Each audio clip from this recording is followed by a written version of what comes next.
Whatever. Did my intro? Did it even go? Yeah, there was a little bit, but I'm gonna try it again.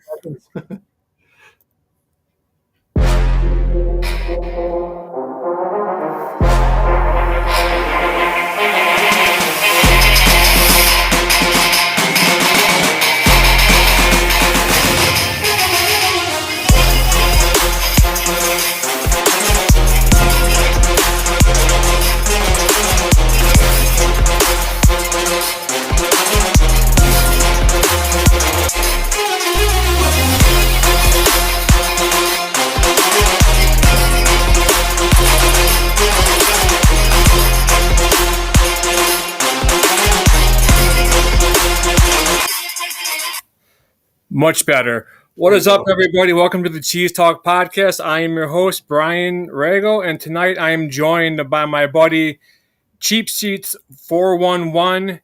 He's a well-known Chicago Bears, White Sox fan, and he's also well-known, at least on my timeline, for his ChicagoLand food reviews. So I'm excited to have him on again and talk some sports and some food. And hope you guys have all ate, because if not, you'll be hungry after this.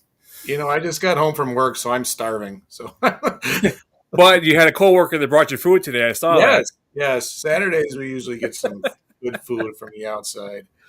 I think I'd be about a 500-pound person if I lived down in the Chicagoland area, just for all the stuff that this, yeah. Gotta exercise, man. You gotta do it. Right. So with this weekend being the last weekend of preseason football, I'm gonna do some football talk. What are your thoughts on last season with the Bears, and then your thoughts like with the draft this last spring, going into this next football season coming up? It's been an interesting ride because you had that. The Bears had that 10-game losing streak, which they, broke on the very final game of the season, if you might recall. And, I don't know what you're talking about. And so you go, oh, there's some promise, but then you've got a new coach coming in, and there's always change with that, with a young quarterback. The draft was, from my standpoint, was really weird, going with a tight end at number 10, when I think a majority of Chicago was going offensive line, defensive line, and they go with a tight end. I don't think they've drafted a tight end that high since Mike Ditka, so right. It was just, and then with the addition of Ben Johnson, there's a lot of wait and see, because it's a brand new coach and you've got young quarterbacks, but at the same time, the fan base is ready for a winner. And we want to see the finished product now before, it's like, let me see the baby and not the labor pains, it's just, right.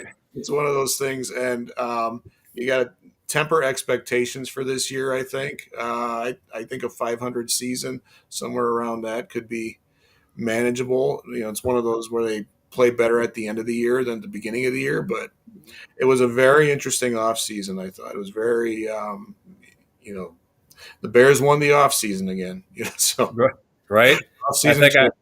I think I posted something. Wow, because I always joke about that too, like the off-season champs or whatever. I think I posted like a championship banner or something like that on social media. It's always fun to go back and forth with like Bears fans, just because of like the rival history with the Packers and the Bears. So it's always something that I'm never going to stop doing because it's so fun.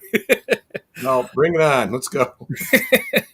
But yeah, speaking of the draft, it was pretty cool. Actually, as everyone knows, I was in Green Bay. I had a chance to go Friday night and Saturday to experience the draft and everything. It was a cool experience. Got to meet a lot of cool fans from everywhere, all these different fan bases, and nobody was like out of control. It's just nice. It's just chill. It's just everyone's super nice, and there's just I wasn't gonna go, and I'm like, if I don't go, I'm gonna regret it for the rest of my life, because it's not gonna ever be in Green Bay again. Yeah. On that Saturday, it's kind of longer, so I brought my was it Saturday or was it Sunday? I don't.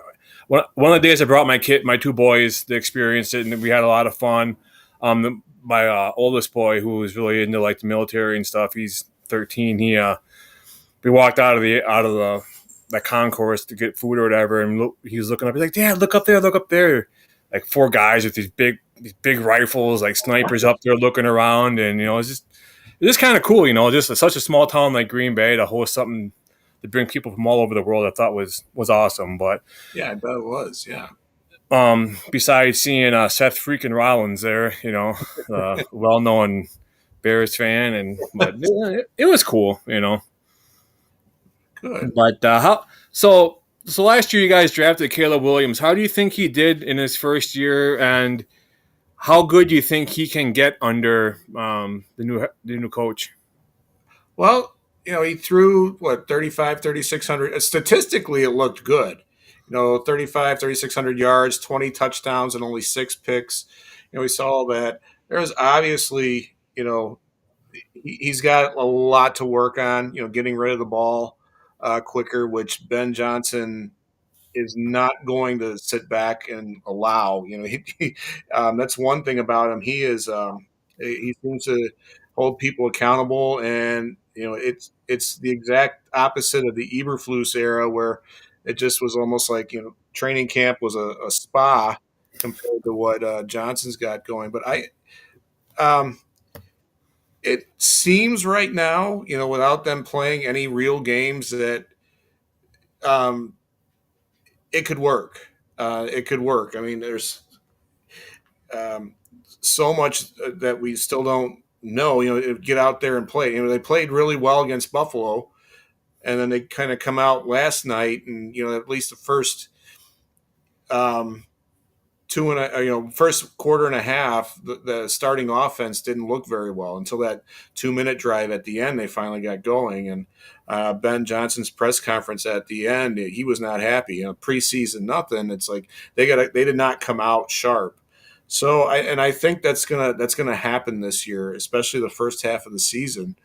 But I think I I I've said this with other quarterbacks in my lifetime, but so I'm very hesitant to get the words out in the air. But if this combination doesn't work, Johnson and Williams, I don't know what would work in Chicago. Yeah, I've always thought like your backup that you guys just signed. Oh, Bajan. He looks good. I've Yeah. always like thought he was a good quarterback because he's always had production on the field. You know. Yeah, he went 2 for 2 and back in 23, filling in for Justin Fields. And, you know, Caleb played all 17 games last year, first time for a Bears quarterback, and I don't know how long. So he didn't get a whole lot of playing time. But yeah, he's done everything you could expect of a backup quarterback from a Division II school. I mean, my goodness, you know, you could see the emotion when he signed that extension the other day, and you get it. I mean, if you walk onto a campus as a Division II quarterback, do you think you're going to be playing in the NFL 3 years in? You might go to training camp your rookie year or something, but 3 years in, yeah, he's going to make somebody a decent starter in a couple of years. But I think the Bears were, wise to sign him for 2 years and just hold on, because you just don't know when you're going to need him. Right. You mentioned him from where he came from, and ironically enough, the Packers are kind of in the same situation with Malik Willis. They needed him to Right. come in last year, and he went 2-0. So, Yeah. I mean, he's looking decent in this preseason this year, and I think, like you said with your backup, I think he's going to make a good starter down the road for some team. Yeah. And it all depends on what system you go into. I mean, Malik Willis didn't make it in Tennessee, and LaFleur is obviously an offensive-minded quarterback Yeah. coach, because I'm pretty sure he played quarterback when he was in college. So, you come to Green Bay and they have something about producing really good quarterbacks, and so yeah, it's crazy to like you said, get these guys from Division II, Division III to come in and play and be successful. Even like in Packers training camp, they got that Tyler Algezma. He's like a Canadian quarterback. Oh, That really? he won like multiple national championships in the Canadian college football type thing, Oh my and goodness. he's battling with Sean Clifford for the third spot. So Okay. he's like 6'5", 6'6", and he has an Big. arm, and it's just crazy. If you get put into the right system and the right team, you can make an impact. It's awesome. So Yeah. that's so cool. Is there a concern at the running back spot as far as like depth for you guys? Well, I mean, Roshan Johnson is. I haven't seen him at all this hardly this training camp. So he's injured again. Who's the late round pick that they got out of Rutgers? He he's injured as well. You've got Swift looked really good last night. He looked confident. I think obviously the O line improved, but you're right. There is, I think, some issues with depth at running back, and I'm kind of glad that they kept Swift out for the first two games and gave him a little bit last night. But yeah, I mean, I've been a Roshan Johnson fan since they drafted him a couple years ago, but he's never been able to stay on the field long enough. Yeah, that's one spot you don't. I mean, you realize it, but you don't realize it. Like once your starter's gone, it sucks because you knew what you had with him, and your Right. people on the depth chart. You never know. Every day could be a different day, and hopefully he's playing on the right day. It's Yeah. even like with Josh Jacobs, being out, a few times last year, and we had Emmanuel Wilson, and even I'm so high on this Marshawn Lloyd kid out of USC, but he can't seem to catch a break. He's always injured. He had a nice play last week, and he hurt his hammy on that play, so he could miss some time. And it's just like you root for these guys, and it sucks when you see them hurt because they could if they could stay healthy, they could be productive and be helpful to the team, but they're always hurt. It just sucks to see these young kids always getting hurt. Um, Kyle, I can't get Manange. That's the guy. Okay. Yeah, he was the third. He was like the third on the depth chart. He's the one out of Rutgers, but he's kind of. I got my cats here joining us tonight. Yes, Yeah, that's this is fine. pumpkin. I got mine down here fighting too, so it's Yeah. So, but yeah, he's looked promising early in camp. Like this guy's got some power to him. But they got Wheeler, the guy. Travis Wheeler. He was from Howard University. They drafted last year. If you watched Hard Knocks, you saw he got that ACL injury and was out for the year. He's looked really good. He looked really good against Buffalo. They didn't play him, I don't think, at all last night. But he's a guy that who knows? I mean, he's got some speed and he's got some power. He could be a good backup to Swift. He's not on the he wasn't supposed to be on the depth chart. I think he's going to make the squad. Um, but he's got a great story. I mean, think about like knee injuries now. I mean, 20 years ago, if you blew out your knee, I mean, if you were a star, you have a hard time coming back. Now, this is a guy who was like a late round pick, blows out his knee his rookie year, and he's still coming back this year. He's coming back to have a chance to make the squad. Um, I just think it's a remarkable story just to see where they've come all these years and just these knee injuries and the ACL repair. It's amazing. yeah. You bring that up, and that makes me think about Christian Watson because I'm just looking as Yeah. you're saying that because he came right to my mind. January 6th, he got hurt against the Bears. Mhm. He blew his ACL, and this training camp, he's been on the sidelines, clocked at running 22 miles an hour. Wow. He's expected to come back. I think initially it was like week 14, week 13 of this year, but I think they expect him back a lot faster than that. It's just, like you Wow. said, it's crazy how quick they can come back from these injuries that would 30 years ago, if you're lucky enough to have a successful surgery, you'd be back playing. But and some didn't come back from the injuries. Now you got guys that are 6, 7 months, they're back running and doing normal activities and contact, and it's crazy. Yeah. But I remember the Bears had a running back in the 90s, Curtis Enos out of Penn yep. State, and he blew his ACL for his rookie year. and the prognosis was okay. He'll come back in the next year about 20 pounds lighter because he can't put all that weight on that knee, and then by his third year, he'll be back to the original form. While Adrian Peterson, a couple of years later, shot all that. He just came back and he nearly broke an NFL rushing record after tearing his ACL. I don't know what these doctors are doing, but it's working.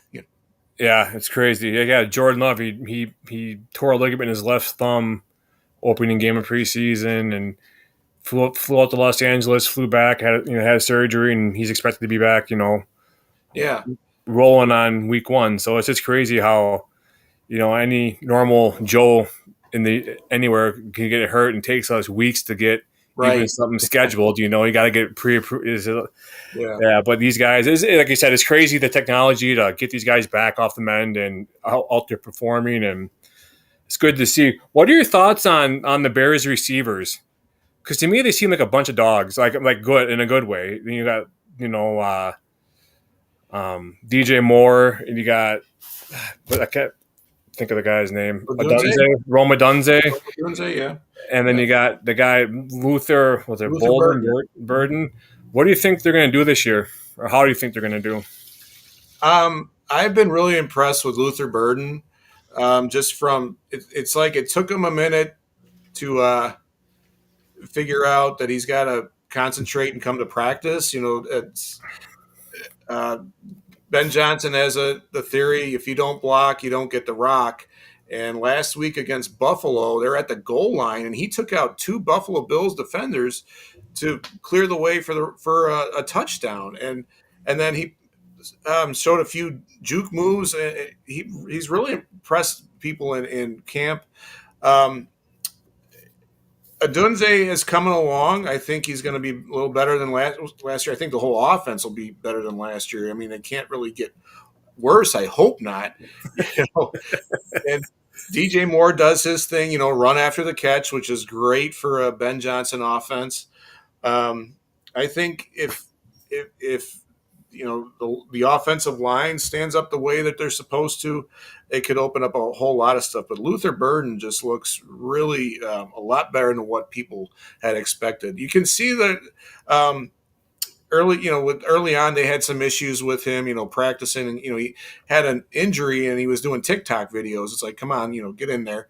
And his first day of practice, he lined up wrong, and Johnson just took him right out and said, "No, you're not going to do this." So, did you see the tweet that said if DJ Moore and Roma Dunze had a baby, it would be Luther Burden? Yeah, so it's kind of like a mix of both. He's got so I think this could be the best receiving core that I've ever seen in my lifetime, which isn't saying much, Right. Just a little thing. If you guys are following my sobriety story, this is not alcohol. This is Bomb Pop iced tea. Oh my! Costco. It's sugar free and it's super good. Bomb Pop, like the ice, the. Oh wow! Yeah. Yeah. Okay. Like thing you got out of the ice cream truck. All right. Yeah. Rocket Pop. Yeah. Oh yeah, it's awesome. No, I'll be 4 years November 1st. So yeah. The only thing I went back to drinking because I didn't. Hell no. But yeah, it's crazy. Like even like in the NFL these days, for a receiver, you need to be able to block and contain the edges. You know what I'm saying? And like the Packers have been known for years to have good blocking receivers. Yes. So it's always helpful to have that on their resume that they can be a good blocker. Because if you see a guy who's afraid to go and block, then he's not going to want to go and make that catch, in traffic. Right. So he's got to be able to want to take hits. Yeah, go ahead. No, I was going to say LaFleur is of that same mindset as Johnson. You've got to be able to do more than just catch the ball. So yeah. Yeah, I mean, look at Devontae, look at Jordy Nelson. I mean, they all they weren't afraid to block at all. So, what are the Bears' biggest challenges heading into this year? So I would say it'd be defensively. You've got some depth issues now with the secondary.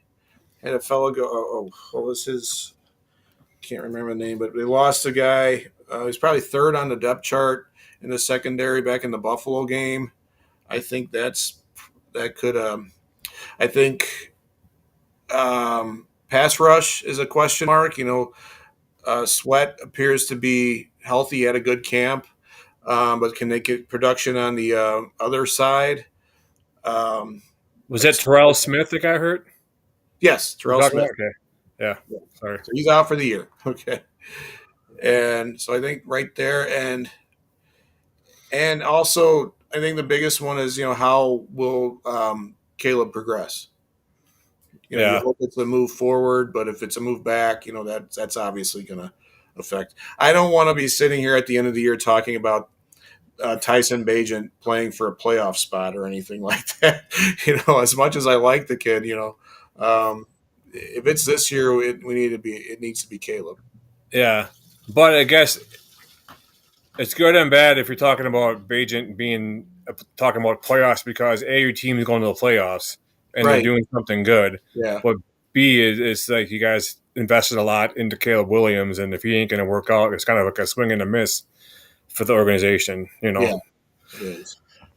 But you never know. I mean, second year, second coach, second offensive scheme. Like I said last year, he ain't going to be able to make all these completions and stuff with being on his back with having a line that can't block for him. And if you don't trust your line, you're going to be trigger happy and making more mistakes and trying to run when you should just throw the ball out of bounds. Or it's just hard for someone to be in their second year with their second head coach. It's a lot to learn. Especially with the NFL playbooks these days and studying film and all that stuff. It's a lot. So and Johnson said he wasn't going to cut down the playbook any. He's like, let's throw everything out there, put the pressure on them to learn it all. And if they have to scale back later, they'll do it. But it wasn't a watered down system or anything. I mean, he said protection. There is left tackle. It seems like the Bears talk about this every year, but left tackle, Braxton Jones is coming off an injury, and he has some good plays, but then there's also some plays where you go, ooh, he could get pushed around because physically you can actually see, and there was some footage from training camp where I think it's his left leg is noticeably smaller than the right leg. So it's like, is he ready to go a full 4 quarters? He had there was some highlights of him having like 10 good plays, which is great, but that's not 4 quarters worth. So, right. Left tackle could be an issue, but they drafted Ozzie Trapillo, monster of a man, but he's a rookie, so right. So it's kind of like the Packers last year. They drafted Jordan Morgan, and people were throwing him under the bus right away, and then we're all like, well, Van Ness, he needs to step up his stuff this offseason, and he needs to get better too. And we're all wondering what's going on. And then you see like in family night where they have like the 70, 80,000 fans that come to Lambeau Field for family night to watch the inter-team scrimmage and everything. And you got Van Ness just blowing through Morgan. It's like, is that a good thing or a bad thing? Is it good that Van Ness is getting his penetration on Morgan? Or is it bad for Morgan letting this happen? But then you see Morgan in the preseason. He's one of the better linemen for the Packers, like stat-wise. So it's like, it's just crazy, like when the guys hit their stride and start producing, Yeah, it's hard to tell with those, inter-squad games what's really going on because they've been playing against each other all camp, so they know each other's tendencies. So, yeah. But, I mean, like I said, Van Ness, he's like 6'5", 6'6", like 270-something pounds. This guy, the guy that big, if he can't be productive with the freak of an athlete that he is, something's going wrong in Green Bay. Yeah, definitely. But he's showing signs of improvement. I was watching the game today, and they said last year the Packers only had 20 or 22 sacks, like all year long.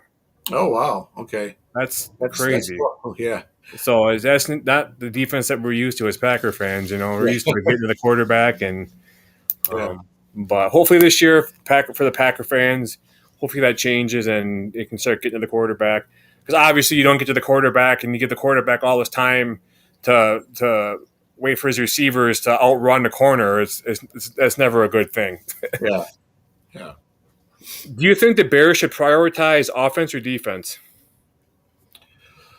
Well, they obviously prioritized offense this past year with the draft and some of their pickups on the offensive line. Um, so yeah, offense needs to be a priority in Chicago at least one time in my lifetime, and now is the time to do it. You got a coach, you got your offensive lineman that he wanted. You picked up a couple of guys, some shiny new toys in the draft with Colston Loveland and Luther Burden.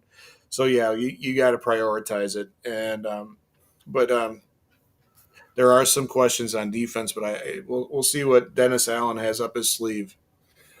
Yeah, what do you think is their biggest weakness? Do you think it is defense? Well, I would say you got inexperience on offense. So it's kind of like not necessarily a personnel thing, but just the inexperience and the not knowing what's going. You've got a new system. I think that's the weakness on offense because I think the players are there. You've got talent there that can play well, but defense, I think, like I said, you got secondary, and do you have a complement to Montez Sweat on the line to help him free him up? So I do think the defense, if anything was the weakness, I would say this year could be the defense. Although I think, they could be a top 20 defense, they could be a top 5. Right. So every team is in the same boat because if you start getting injuries, it just sucks. What made the '85 Bears so special compared to other great teams? Oh, I think you had the dominance that they showed that year. Plus, just I think it was the characters on that team. That was not a boring team. They had that defense was just so good. But then on offense, you had a guy like Jim McMahon who just was unlike any quarterback before or since. Just he had the defensive mindset, and then you had a class act like Walter Payton. At the twilight of his career, and then you had a crazy coach in Mike Ditka. I think it was one of those situations where they weren't built for a dynasty. They were like, I described them as football on cocaine, where it just, you had that, that you hear about that initial high and you're always trying to get it, but you can't get it because that team was just, there was no way they were going to last, 3 or 4 Super Bowls like that the 49ers did of that era, because there was just too much going on. And I think the fact that it was just that one year makes it special too. It was so good. It was so, it's like a comet in the sky. It's bright and then it's gone, and you remember it forever.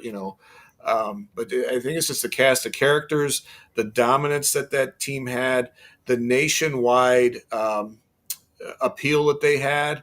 I mean, that when they put up 44-0 in Dallas, I don't think people today understand how big of a deal that was then. Dallas they were America's team, and they didn't lose at home that much. And that was it was a once in a lifetime team. It really was. So, yeah, definitely. Like you said, Walter Payton, Singletary, Dent, in the fridge, McMahon. I mean, definitely a lot of elites in that list right there. Both talent wise and personality wise. Just the mix of the two. And they were the youngest team to ever win a Super Bowl at the time. Yeah. Richard Dent was in his 3rd year. You had all those guys out of the 80s. Jimbo Covert was in his 3rd year. Willie Gault. These were all young guys. You had Peyton and Gary Fensick were the 2 old guys, but everybody in between. Singletary, I think it was his 4th year. So it was. It's crazy when so many people from different. When you want to think of like football as the ultimate team sport to get to the ultimate goals, people come from into the league at different ages, from different backgrounds, all to make it work to for one goal is always cool to see, no matter what the team is. Yeah. You can I could dislike the Bears all forever and just still respect the history. Mhm. Like I always say, people can hate the Packers, but I always say you can hate the Packers all you want, but if you've never been to Lambeau Field and taken the Lambeau Field Hall of Fame tour and just appreciate all the history that's all the game worn jerseys and all the facts and all of this and all of that. I mean, you got like glass cases with like the jackets the Packers bought like the players' wives back when they won it like in the '60s and stuff, and Lombardi's desk and phone, and it's just chills, when you're walking through something like that.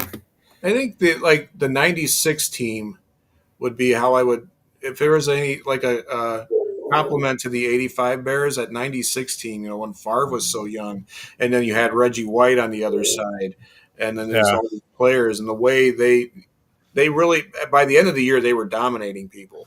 yeah. So I would that even put the 2010 team there too, because kind of in the same sense, you had a young Aaron Rodgers and you had a Charles Woodson on defense, yeah. who I think kind of had the same impact, maybe not as much as Reggie White, but still, defensive player of the year, and this fifth in NFL history in interceptions. You had nine pick sixes, and just the list goes on and on and on. But they had no chance against Philadelphia. They had no chance against Atlanta, and it was like a barnstorm. They just went through and just crushed them all on the road too. They came Yeah. into the playoffs a wild card team and Right. just dominated. Yeah. You know, They beat the Bears. yeah. Didn't they beat them twice that year? Like at the end, to get into the wild card, I thought that wasn't that 2013. or was it 2013? I Yeah. don't remember. That seems like forever ago. The fourth down, Rodgers. Yeah, because they were battling for the division. So whoever won that game gets in, and whoever didn't was out of the playoffs completely. Yeah, it's Came down. crazy. I was on social media and I followed Tremont Williams, and he had a picture of him back to back with his son. His son's 14 years old, and he's like this much taller than him. It's like his he's crazy, but yeah, it's crazy to see, like all these players that like 10, 15 years ago, you remember watching, and all of a sudden they have kids that are in the pros, and Right. you got like Marvin Harrison Jr. and Yeah. it's crazy. But yeah, it's wild. The '85 Bears team is probably one of the best teams to come through win it all. I think. I think they're the best single season team. I think you can, Yep. really I'll give them credit for being a successful team. Bring back one player. Bring back one Bear legend to this team. Who would you bring back? Good question. That for years, like in recent years, I would have said Jimbo Covert just because we need a left tackle. I will go Dan Hampton. Okay. Yeah, I think he would be a great complement to Montez Sweat on that defensive line. I would, I would go Dan Hampton on that one. I want another pass rusher in there, and you can't you had to double team that man. So Yeah, animal. good call. Rank Devin Hester among the top five most exciting in NFL history. Where would you put him? Okay, so who would I put in Devin Hester? I would put him. I mean, if you're looking at exciting players, you're putting him in like a category with like Deion Sanders and Barry Sanders, those guys. Top five. Let's see. So I would have Deion, Barry. Personally, Dan Marino was exciting for me to watch at the time. I would put him in there. Let's get somebody from. Give me a defensive guy. You help me out with this one. An exciting defensive guy. For me, I mean, I would go Charles Woodson just because that's because I would put him at just overall. Because Hester's highlight films are just ridiculous. I'd say definitely top five. It's hard to put him somewhere because it's not like he was like offense or defense. He was special teams, and he made a huge difference. He changed the way the opposing teams punted the ball or kicked the ball up because Right. any given time he could run it back for a touchdown. Yeah. I just hadn't thought of that in those terms. So, Yeah, but yeah, he's a top five. I would definitely. yeah, for sure. Packers week. Do you love it or do you hate it? I love it. I live Yeah. for it, man. Yeah. Because What I do you know. think has made the rivalry so good these over the years?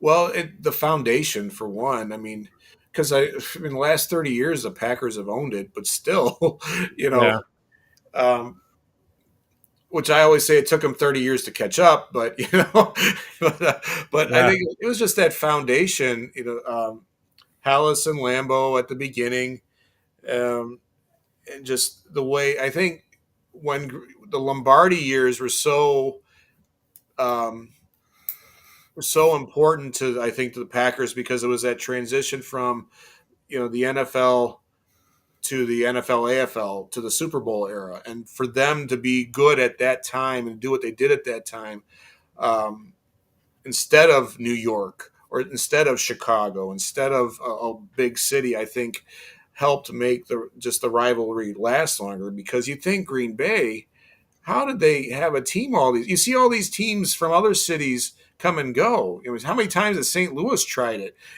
right. They're always getting teams here and there. But Green Bay, this what was there 60,000 people? Is it under Yeah, 100,000? Yeah, 60.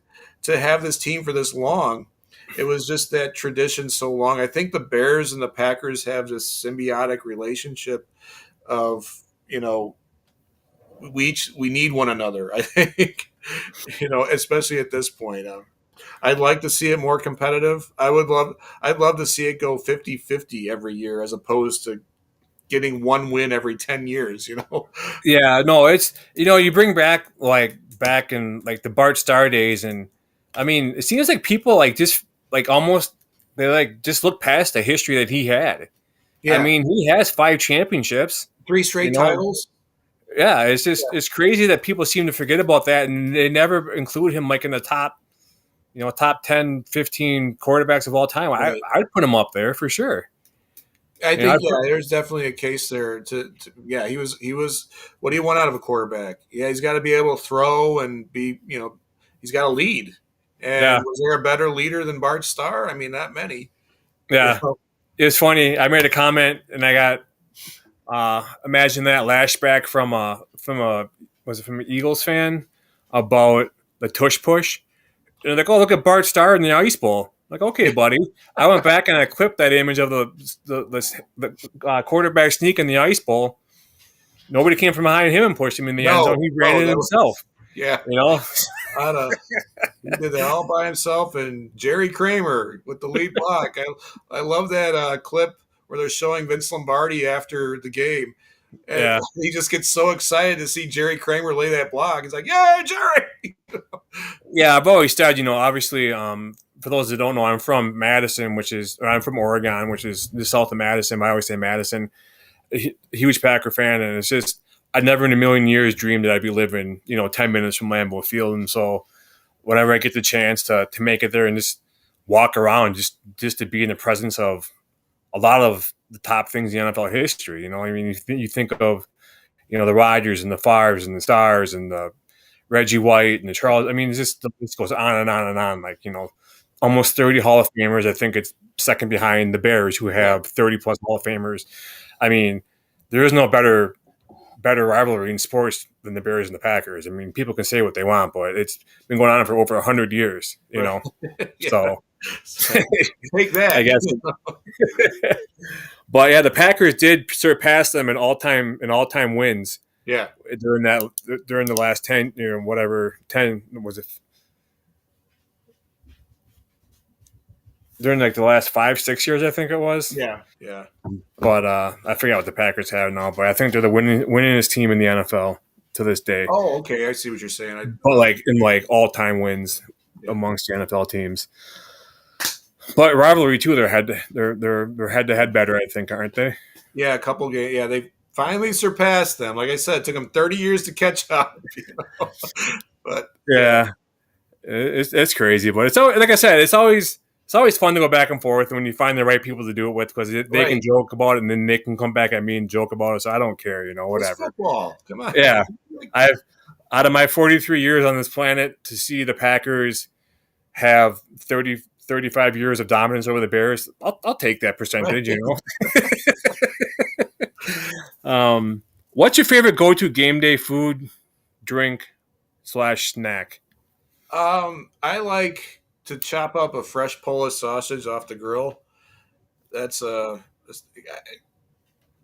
get the big links from the deli. Get a big link of Polish sausage, chop them up on the grill, and it's almost like just like popcorn to me. Just sit there, you just kind of dip it in the mustard, and that's my favorite thing. I like a couple of years ago, I was at a Bears game with a buddy of mine, and we had the bartender pour us a Jim Beam and RC, and that's kind of become my go-to thing. I got a lot of pretty popular on the Twitter sphere, so Yeah. that's uh, if you follow me, I like RC and make a big deal out of it. So Oh yeah.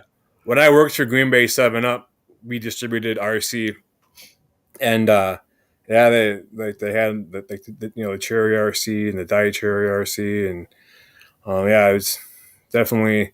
Then they quit carrying it, so the next thing comparable was like Diet Right, and oh yeah, that's whatever. awful. But Right, it's something though, right? yeah, but that was the first diet soda on the Yeah. market. Yeah, way back You know. when.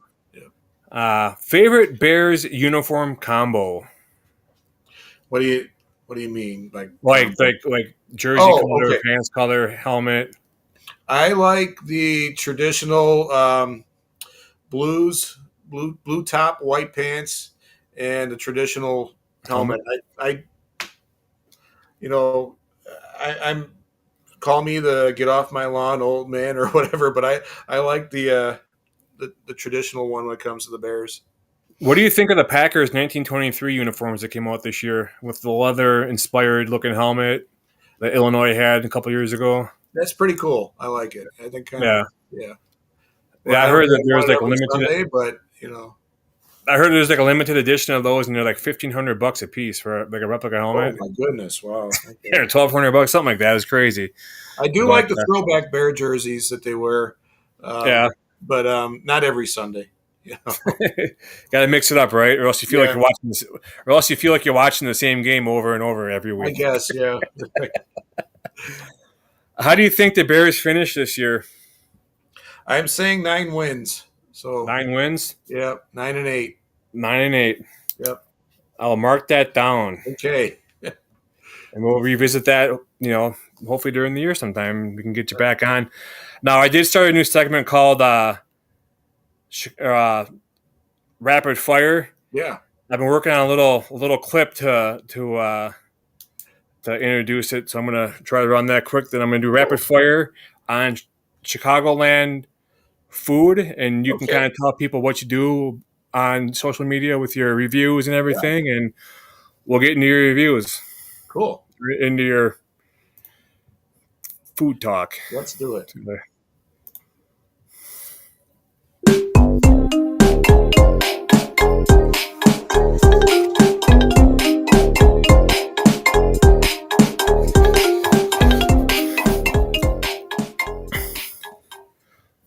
Love it.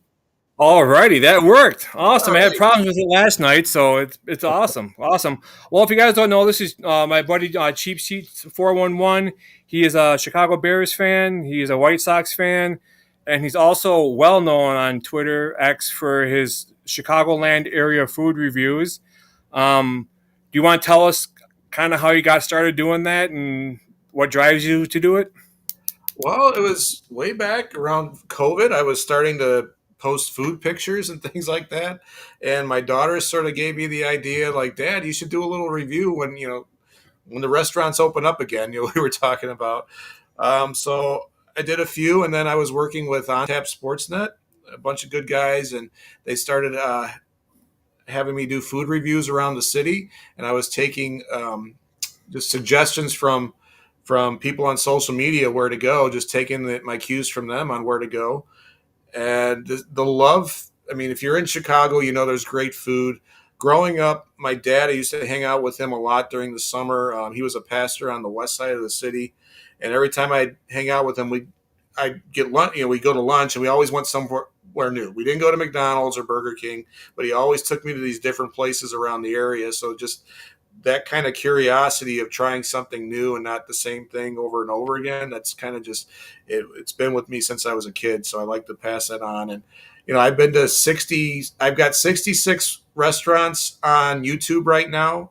That's at Fitzmagic Shy, my YouTube channel, and I haven't even scratched the surface of Chicago. I mean, so there's a Right. lot more out there. So some of these questions that I asked you, if you don't have an answer, that's fine. I just don't know if being in the area, if you've heard of these places, and we can compare them to the one that I asked a question about. Yeah, if not, no big deal. Okay. But I know whenever I get the chance to even be near Chicago, and I always want to go for like Giordano's or Lou Malnati's pizza, just because I love me some good pizza. That's I'm Italian, and that's one thing that like top of the pecking order for me. So I definitely will Are go you for okay with those. the deep dish style? I'll eat it. I don't Yeah. care. Pizza's Yeah, pizza. pizza's So, pizza. so I was down years ago before I moved up here. I worked for a company where we build like telecommunication buildings for like power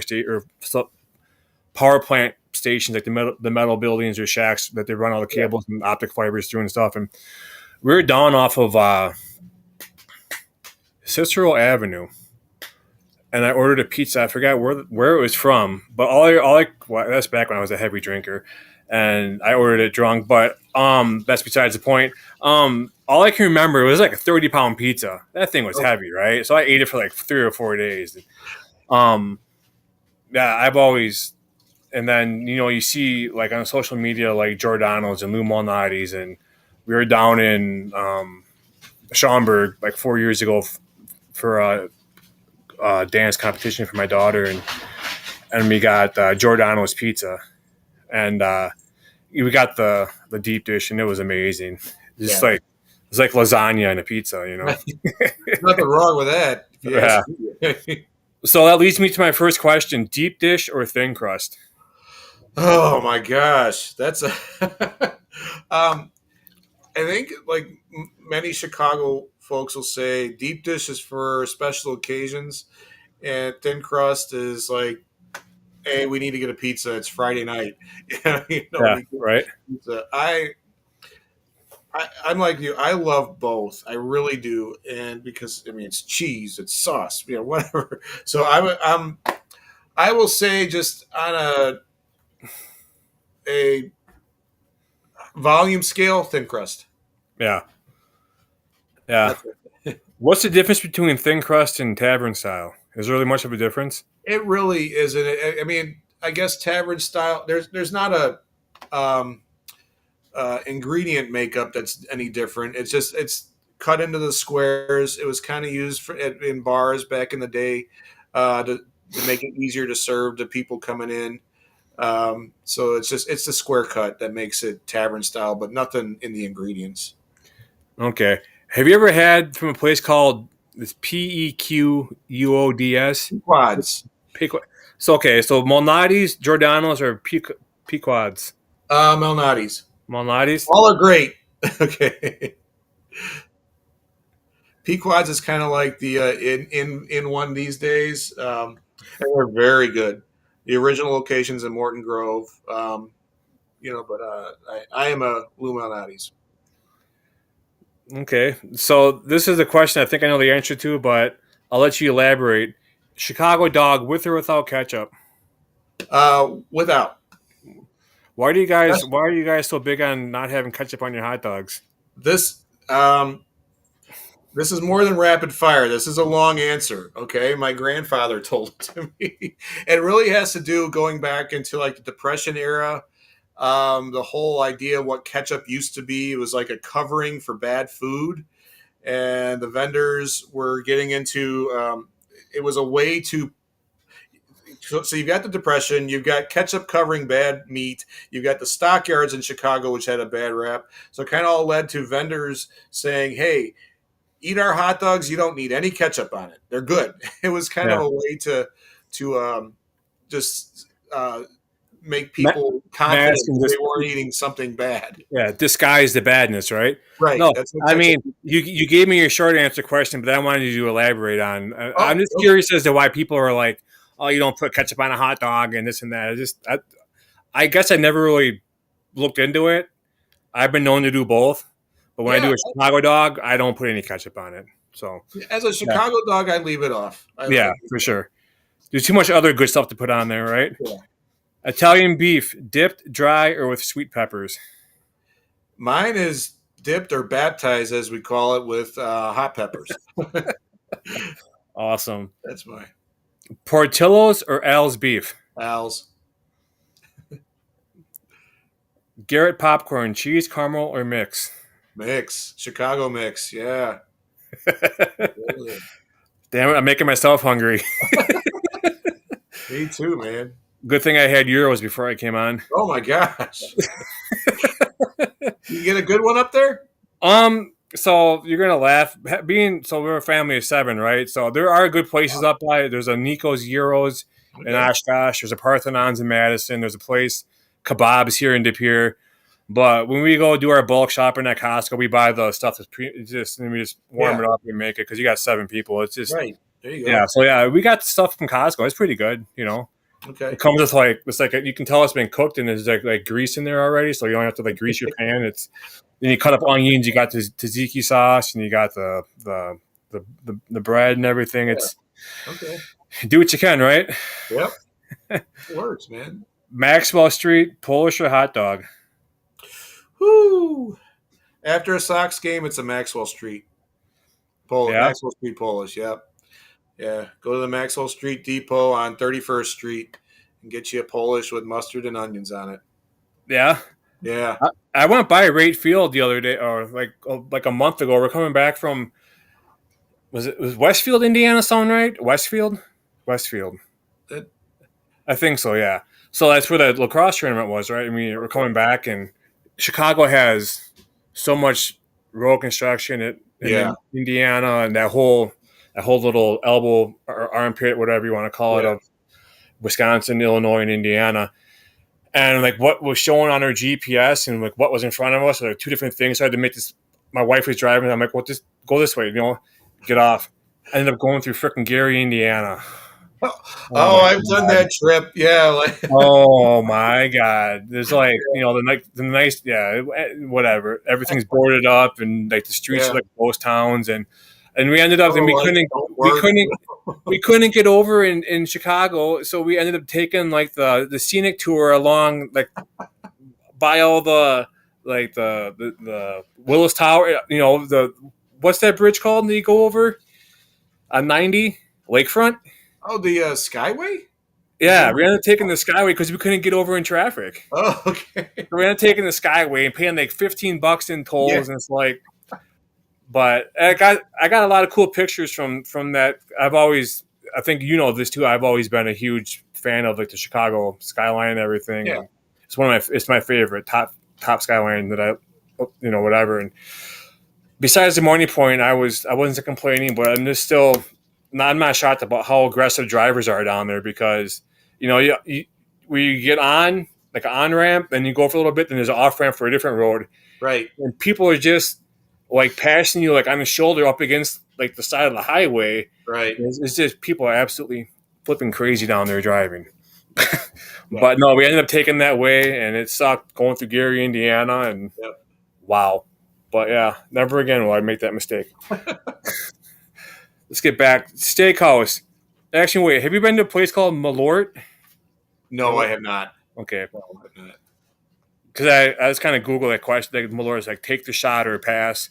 Yeah. But I would assume you might take the shot. I don't know how much of a drinker you are, but whatever. Shut him, Lord. One. Steakhouse. Gibson's or Chicago Cut? Ooh, I was just at Chicago Cut in March, and I gotta go Gibson's. Okay. Yeah. Harold's Chicken or Uncle Remus? Wow. I will go. Oh Remus. I'll go Harold's wings, Remus's thighs and drumsticks. Okay. Okay. Yeah, I've mentioned you several times on your reviews that I'm always joking about coming down there and doing these reviews with you. Yeah. Although it probably never happened, it's always good thinking, right?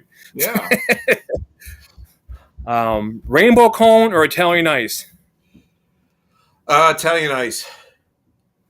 Get one from Johnny's Beef. Get a beef, stand in line outside, get a beef and Italian ice. Awesome. Yeah. Sounds like a fairy tale to me. It's, What ballpark has better food? Guaranteed Rate or Wrigley? oh, guaranteed rate, definitely. Yeah. Okay. Yeah, definitely. And last question: best pizza puff spot? I could have swore you had a review not that long ago about pizza puffs. So I just had maybe the best pizza puff I've ever had. It was at a place called Wings It Is over Yep. here Yep. in Yep. Hickory Yep. Yep. Hills. And they did something different, like had some like a garlic butter sauce on it that just took it to another level. So, but prior to that, it was Nicky V's. It's like right on the Chicago border at 111th and Pulaski. Their pizza puffs come out perfect every time. But this one at Wings It Is was just woo had me rethinking everything. So Yeah. yeah. Yeah. That sounds amazing. Pulaski rings a bell. That's where I was when I was working down there one time, off of Pulaski, at one of those power plant area thingamajiggers down there. That's something. Pulaski Avenue from about 119th all the way to Roosevelt Road, you could eat the world. It's Yeah. amazing. Just Yeah. yeah. Maybe that's why I'm like I always say, people I meet from Chicago are cool, and like the skyline and their food, and that's about it. Okay. That's it. That's all you need, Well, I mean, I do have some family down there in the Downers Grove area, so Okay. Yeah. How does your Fitzometer work that you do on your little YouTube videos? Well, it's a batting average. Think batting average. Think baseball. It comes from a buddy. A buddy of mine was saying you got to do a rating system. Like, okay, well, what are we going to do? And he thought this would be a very Chicago thing because if you're from Chicago, you're a sports fan. The 1989 Cubs had a shortstop by the name of Sean Dunston, and the Bleacher Bums kept a sign out there called the Shawnometer, and they would keep track of his batting average throughout the season. So it Okay. became a big thing. If you Google Shawnometer, you'll see a bunch of pictures with it. So it was something to connect Chicago to the whole thing, and fun, non-scientific way of rating it. Basically, I tell people if I put it out there and I do a review, I like it. Yeah. I'm not going to go do a big review on something I don't like. So what's like the feedback on your reviews? You get people that inbox you and like ask you about different places and like they trying to get like, your thoughts on stuff. Oh yeah, I get a lot of, well, have you tried this? Or this is a really good place, and then I'll just add it to my list. It is Chicago. It's all about the neighborhoods, and everybody had a pizza place. Everybody had their own hot dog place. Everybody had their own Italian beef. So you name one, and they'll say, "Well, come out to this neighborhood and try this one." I mean, there's Italian beef places that you haven't heard of, and tacos. You can get tacos that are just amazing. But yeah, I get a lot of just like, well, that's great, but try this one. I'm like, okay, all right, it's all good to me. So Yeah, for sure. What's your like distance that you'll travel around the area to do these from like where you're located? I don't You just have go. Yeah, somebody tells me it's harder to get up north these days with the traffic and things like that and the construction everywhere. But Yeah. I don't have there's a couple places in Northwest Indiana that people are telling me to try, and I got to get over there. But yeah, I don't have I'm trying to think the farthest north one I've done so far. Weren't you in Wisconsin a few weeks ago? Racine or no? Am I thinking of somebody different? No, that wasn't me. No, I wasn't you. Okay. I've done. I post from everywhere I go. Yeah. But yeah, I don't have a. I did some reviews from Miami, so when I was there, and And San Diego, right? San Diego. Yep. Yeah. Yeah. Usually when I do reviews on like whatever Google or whatever, it's usually bad reviews, and then I get the old restaurant getting a hold of me and stuff. But you know, like if I go someplace and for me like McDonald's and you get like half a fry, it's like come on, I just paid $5 for Right. this fry and Right. you dripping me off. It's the Yeah. first time, it ain't gonna be the last, but you got to pay for it. And no, I'll do good reviews too. Like there's places in De Pere that I go to and in Green Bay area that I do reviews. You've always like given me like inspiration to like want to do it, but I've been like too like, I'm not gonna do it. But I know at some Well, point I think it'd be cool to go and review like we'll do places. one together. Okay. Yeah, we'll do a virtual one, right? Yeah. um. So I don't think you mentioned it on this episode, but can you elaborate on your barroom network gig? Oh yeah. Bare Their Souls podcast. Yeah. I just I did started my that. research on you, man. Okay. Yeah. Yeah. Yeah, so Barroom's been around like 10 years, and they asked me to come on and do a little segment with their Bare Their Souls podcast.